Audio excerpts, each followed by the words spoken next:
Joy Behar calls her a 10. I mean, how dare she objectify a woman with a sexist rating system, but it's such a typical thing from a 1.5. Well said. The motives stink worse than Joy Behar's jog bra. I mean, assuming she jogs. Oh, wait, there she is. All right. She has a point. Maybe I am obsessed, but some people are obsessed with Bigfoot, and they don't get to see him on TV every afternoon. And if they did, could they tell the two apart? I don't know. Everything totally exploded on screen in the craziest way because Joy Behar really thought she had the whole moment under her control. But Greg Gutfeld and Tyrus flipped the entire situation upside down with such clever humor that it felt like a wild tornado crashing straight into a complete meltdown. And even though she tried to keep her confident look steady, Greg kept throwing out jokes so sharp they sounded like they could cut through solid glass, while Tyrus stayed perfectly calm, dropping simple one-liners that hit harder than a speeding truck. And the way she slowly lost her cool right there on live TV created pure, unforgettable chaos, making the whole thing feel like a roast battle crashing into a reality show meltdown, all packed into one unbelievable moment. It's not even that. In The View, you don't need to find Trumpers. You need to fire your race baiters. Yeah. You need to fire the two races. You've had people. You had a McCain on there. You had people on there before, and you ran them off. So the racist ones who want to stick to this, Whoopi and Sonny, and was it Bette Midler? What's right, good. The broke-ass Bette Midler. Fire them and bring people in. Maybe you could get McCain to come back. She was a Republican, but every show and every break, she was nearly in tears. So like Joy Behar was sitting there acting all-powerful on her TV throne, carrying herself like nothing could touch her until Greg Gutfeld and Tyrus stepped in with those clever jokes and that calm, confident energy that hit harder than she ever expected. And in just a few seconds, her whole queen of the set image fell apart right there on screen, leaving her staring in pure shock, like she had suddenly realized her big dramatic reign was slipping away right before everyone's eyes. Joy Behar accused Elon Musk of being pro-apartheid, but then begged him afterwards not to sue. Musk lawyers have yet to comment because they're still checking to see if it's legal to sue a cow. Shots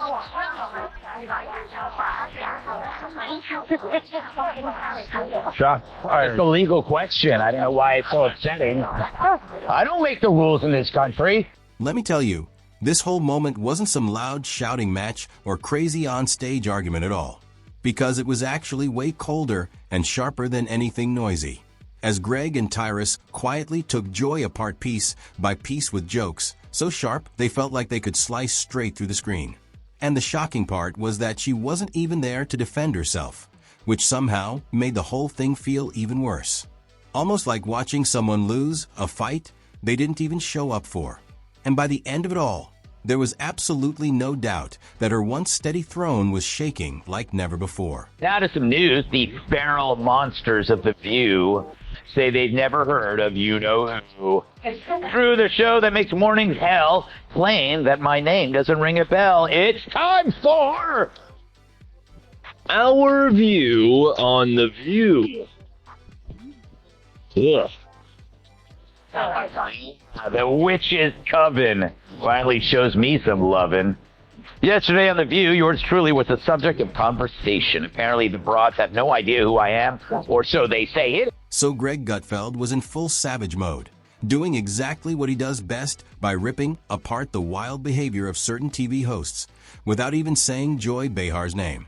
And he created this picture of those daytime stars who act like they're all smart while sipping expensive wine and pretending like they understand real-life problems, like knowing the actual price of gas, which fits Joy's comfort zone so perfectly that it was impossible not to notice.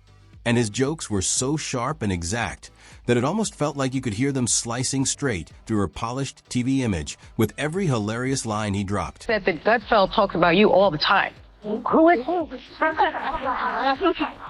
Well, really, who is he? I don't watch the show. Yes, I don't watch the show. Yeah. I guess he's just obsessed with you. Next, Joy's going to say she's never heard of carbs. Seriously, her denial of knowing me is as believable as her red hair. But obsession? I mean, come on, Joy. Where would you even get that idea? Like Joy Behar's face, it's looking worse and worse by the day. More full of crap than Joy Behar after a night of scotch and Taco Bell. Her being named Joy is like me being named ugly. Joy wasn't there on the show. Apparently Mondays are her days off when she feeds in the pasture. It now smells like a humid day inside Joy Behar. So Tyrus came in with his calm, cool energy like he always does. No yelling or dramatic behavior. Just that steady, chill vibe paired with jokes that hit like silent bullets. And while Joy was still performing for her cheering crowd, Tyrus had that look on his face that basically said, "Are we seriously still believing what she's saying?" And the wild part is he never even said her name. Yet, everyone instantly knew exactly who he was talking about, turning the whole thing into a perfect takedown that didn't even feel like a joke, leaving poor Joy as the unexpected punchline of a show she wasn't even invited to be part of. No, this is what elitists do who can't, like, if you don't know who someone is, how did you know to automatically hate him? Like, I mean, that's how fake and full of she is. Gutfeld, never heard of him. Don't like him. Why? Because why? That's why I just turned to one of my kids. Because why? Yeah. Because I don't know who he is. Never heard of him at all in my entire life. Oh, why? Because I don't know. Because they are the last TV show to talk about high turnover. We've been rolling 3 steady for a long time. Yeah. We don't take breaks in the commercial to get away from each other. Well, that's what the drinking's for. Yeah. Oh man, Megan McCain, how'd that go? Yeah. Rosie O'Donnell, or any of these previous fellow employees? Because one of the things they said was that no one walks away from money. Yeah. So they got people running away from. This is where Greg Gutfeld truly showed his genius, because he didn't argue or raise his voice at all. He simply laughed with that quiet, confident laugh and used perfect timing and sharp expressions to pull apart everything Joy has been holding on to for years, turning the whole moment into pure comedy that tore down her polished image without him even breaking a sweat. And the funniest part is that she still thinks she's winning, almost like a captain smiling proudly on a sinking ship, while Greg and Tyrus just stood back, letting the truth unravel everything all on its own. The problem is that you have to go after the racist people, and be the CEO goes, you know what, I'm not going to allow a woman on my show or man that will go after white America and talk about them like dogs. That doesn't represent our ideals or values for anyone. And get rid of those people, and this will clear up real quick. So do you have to actually look in the mirror and clean up your own backyard and get the racist people out? Because that's who you allowed in. You allowed black racists on TV who could just go all day and say anything about white people. And I guess lo and behold, they forgot that there's a lot of people at home, white people at home during the day that are not watching your show anymore. So just clean it up. So Tyrus doesn't need loud drama or fancy theatrics to make his point, because he just sits there calm as ever with that steady blank stare and quiet tone that somehow speaks louder than a whole speech. While Joy Behar is busy creating a full performance just to make one simple point, and all Tyrus has to do is raise an eyebrow, and suddenly everyone understands that Joy has been out of touch for ages, even though she still acts like she's the voice of reason, giving long speeches that land like flat jokes. And that applause she depends on isn't real excitement at all, but more like a habit people fall into, especially when Greg and Tyrus deliver the kind of honest humor that actually lands and makes you realize just how silly the whole situation really is. It's not the view. It's like, it's become like a medical hospital that displays human misfailure. Like, it's like here, let's look at this political oddity. You know, it's like, it really is like the left-wing equivalent of a carnival sideshow, except instead of bearded ladies and fat clowns and two-headed cows. So let me rephrase that.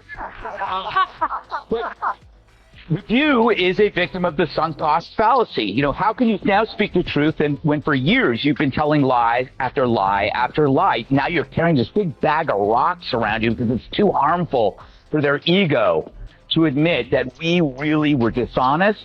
And we could be honest. All they would have to say is, look, we hate Trump so much. We were willing to lie about Joe Biden because we felt he was preferable. We thought our lying and our cover-up was on your behalf. Just say that. You're still scum, but at least you're honest. So Tyrus gave her that unmistakable look, the kind that silently says, "Girl, do you even hear yourself right now?" And after that, he simply walked off and let her words fall apart under their own weight because he didn't need to argue or raise his voice when his calm stare could do all the roasting for him. And Joy just couldn't handle that kind of quiet truth since she loves loud drama and exaggerated outrage. While Greg effortlessly danced around her chaos with sharp humor and quick comebacks that made her whole act look even sillier. And the wildest part is that she could stop pretending anytime she wants, but she won't because she loves that bright TV spotlight way too much. And that's exactly what Greg and Tyrus exposed. Not Joy the person, but the dramatic performance she's been repeating for years. Sure, all that, and the price of butter. Sonny gets the game ball. If it wasn't for her, asking that question, it might have been a closer election. But when oh no, nothing really comes to mind, I was like, should she? Listen, they're bitter, they're angry, they're entitled. They also should be. This should have been a reset for everyone who pushed lies and misinformation for the last. They call them Hitler. They call these things. America rejected them, and instead of coming back and saying we lied, they instead are now doubling down. So let her keep doing it, because if she keeps that up, we're going to keep getting the Senate and probably the House and the White House, because people see race. It honestly felt like watching someone point out that the emperor forgot to wear clothes without even mentioning a name. Yet, everyone instantly knew exactly who was standing there completely exposed. And Tyrus didn't need to crack a joke or say a single word, because he just sat there with that calm, stone-faced expression that silently screamed, "Wow, I can't believe this is what we're actually talking about right now." And that silence landed harder than any punchline ever could, making Joy's confidence melt right in front of everyone. And the wildest part was that Greg and Tyrus didn't even have to step on her stage to shake things up, since the show hasn't been real conversation in ages, turning into more of a skit about people pretending to share deep thoughts while the audience claps on cue.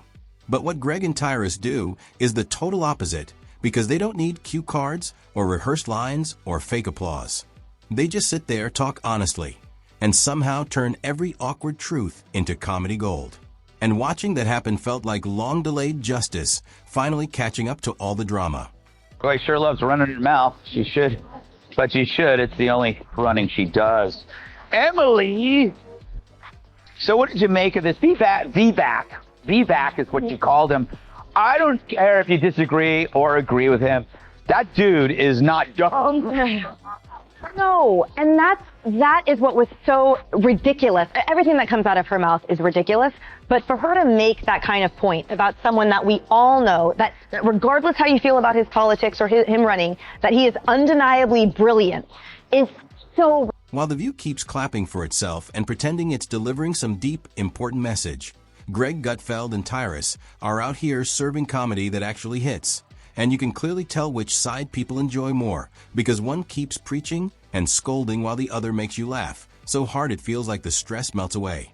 And the truth is, when people get tired of being talked down to, they always choose laughter. Which is why Joy Behar wasn't even part of this takedown, since she was probably sitting in her chair waiting for some dramatic debate, while Greg and Tyrus were already roasting her from miles away like an old TV dinner forgotten in the oven, leaving no invite, no red carpet. Just quiet destruction from another studio, with Greg lighting the fuse, taking a calm sip of coffee, and watching her whole act start to shake apart, while Tyrus wrapped it all up with one blank look and a tiny snort that said everything without needing a single word. Here's Joy Behar talking about refusing to share a kidney. I find it bizarre. Trump supporter. I won't give them a kidney, but I could be friends with them. Hey, Joy, it's a kidney, not a pizza. Of course, she's kidding at first, but then she goes on to explain the moral foundation for her resentment, and it's the same one that drives all deadly ideas. And that's the part that really hits hard, because Joy was clearly prepared for a loud, dramatic fight. Maybe hoping for a split-screen explosion filled with shouting and exaggerated gasps, but instead she ended up being roasted in a moment where she didn't even matter anymore. And imagine spending years trying to stir people up only to realize no one even cares enough to argue back now, since the whole act feels worn out. The joke sounds old, and the audience has already moved on without looking back. And the worst part is the crowd doesn't miss her at all, because people are tired of those overhyped TV lectures pretending to be smart conversation when they really want something real and funny with that quick wit and sharp side eye that speaks louder than 1,000 words. And honestly, The View doesn't even feel like a real talk show anymore.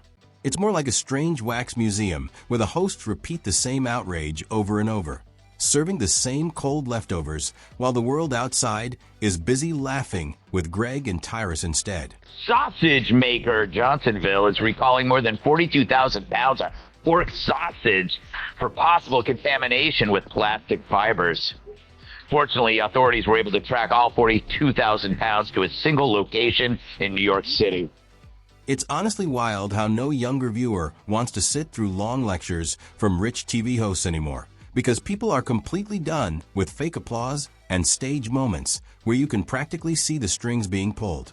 And now everyone is tuning in to Greg Gutfeld and Tyrus as they turn all that over-the-top nonsense into sharp, hilarious moments, while Joy Behar is still out there yelling at clouds like the storm didn't fade away years ago. And the truth is, the roast already happened without her, leaving her shiny throne replaced by a wobbly little stool, sitting in the dust of old jokes and forced laughs. And if you're someone who loves real drama mixed with honest humor, then hit subscribe and stay tuned on Jacob Reports, where everything is kept real and all the tea gets spilled in ways you definitely don't want to miss.